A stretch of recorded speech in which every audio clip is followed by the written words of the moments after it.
The Galactic Culinary Academy on Station Theta 9 had seen many species pass through its halls. Insectoid chefs who could taste with their antennae, aquatic masters who prepared dishes in zero-gravity water spheres, and crystalline beings who sculpted meals from pure minerals. But never in its 200-year history had it seen anything quite like Aelin. Aelin was human. That alone made her an anomaly. Humans were rare this far into the outer reaches, their homeworld being a distant speck in a forgotten arm of the galaxy. Most species knew of them only through rumors, stories of beings who came from a death world so hostile that simply surviving childhood was considered an accomplishment.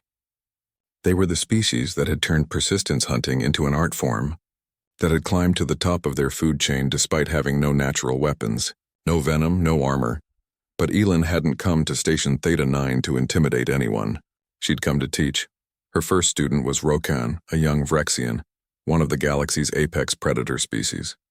Vrexians were magnificent creatures, covered in midnight blue scales standing nearly 8 feet tall on digitigrade legs, with eyes that could see into the infrared spectrum and jaws capable of crushing titanium. They were born hunters, and their cuisine reflected this. Raw flesh, barely seasoned, consumed immediately after the kill.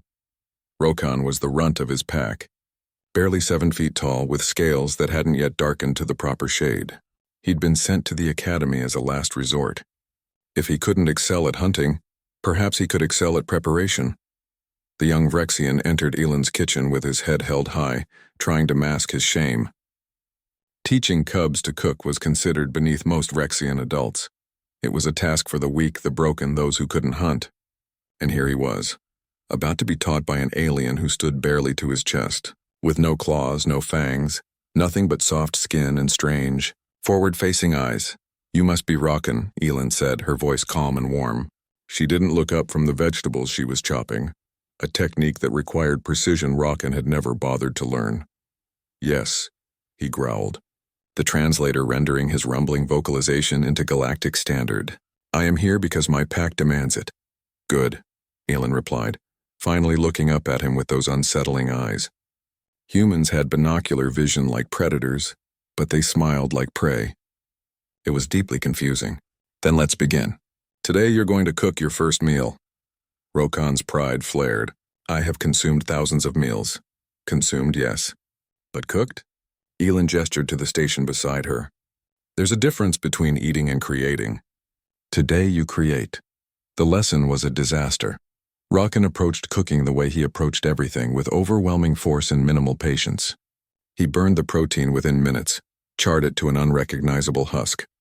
The vegetables, which Aelin had carefully instructed him to sauté, had been incinerated into carbon.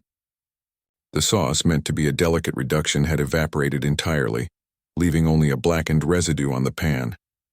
The young Vrexian stared at his creation with barely contained fury. This was worse than failing a hunt.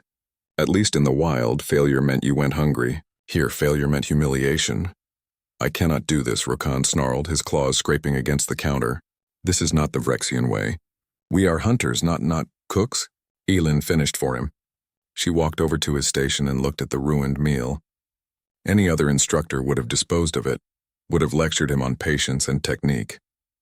Instead, Aelin picked up a fork and she began to eat. Rokan watched in horror as the human consumed bite after burned bite. The protein was ash. The vegetables were carbon. The entire dish was an insult to food itself. Yet Aelin chewed carefully, thoughtfully, as if she were tasting something precious. "What are you doing?" Rokan demanded. Aelin swallowed and took another bite. "I'm eating your first attempt. But it's inedible." "It's educational," Aelin corrected, pointing her fork at him. "You know what I taste here, Rokan? I taste effort. I taste someone who tried something new and failed. And that's valuable." The Vrexian's eyes narrowed. "You mock me."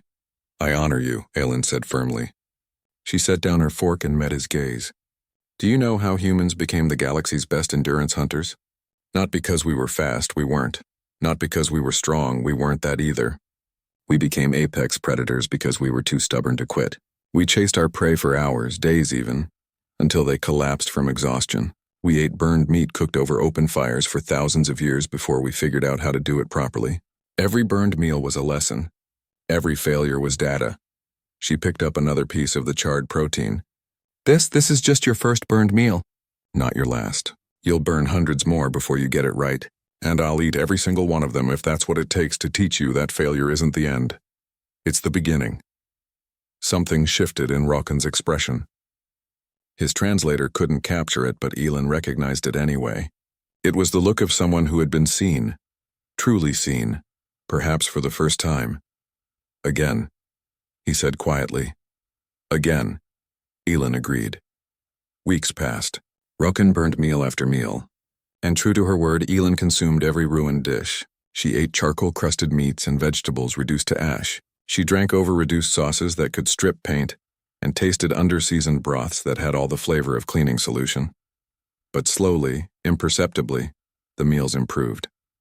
The char became a crust. The carbon became caramelization. The ruined sauce became a glaze.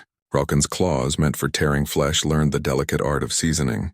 His strength, meant for crushing bone, learned the gentle pressure needed to fold dough. On the final day of the term, Rokan presented his masterpiece, a perfectly seared protein with roasted vegetables and a reduction sauce that gleamed like liquid amber. It was beautiful. It was delicious. It was his. Elin took a bite and smiled. That strange predator-prey smile that Rokan had come to understand meant pride. Perfect, she said. Rokan's scales flushed with color. You taught me this. No, Elin corrected, setting down her fork. I just ate the burned parts. You taught yourself. The young Vrexian looked at his human instructor, this being from a death world who had consumed his failures without complaint, who had shown him that persistence mattered more than perfection. In that moment, Rokan understood something profound about humans. They weren't apex predators because they were the strongest or the fastest. They were apex because they refused to stop trying. And now, so would he.